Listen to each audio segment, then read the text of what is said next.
はい、どうもこんにちは、SOUKIです。今日は今ね、ここ羽田空港にいます。明日ね、岡山のヒルクライムイベント真庭速祭がね、行われます。以前ね YouTube でもちょっと、紹介したと思うんですが、いろんなレースカーやね有名な車が真庭のね山をバンバン走り抜けます。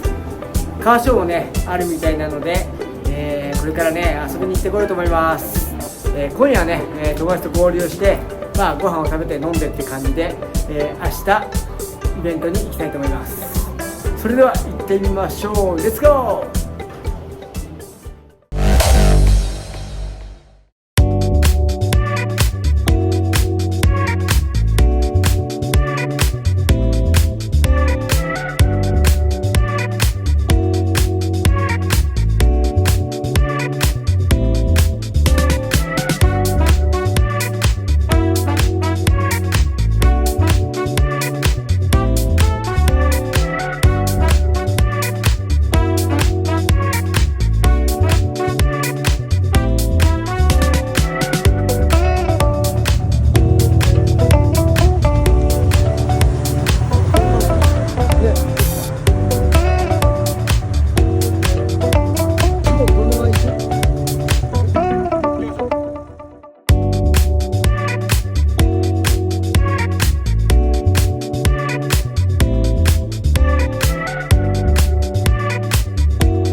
う。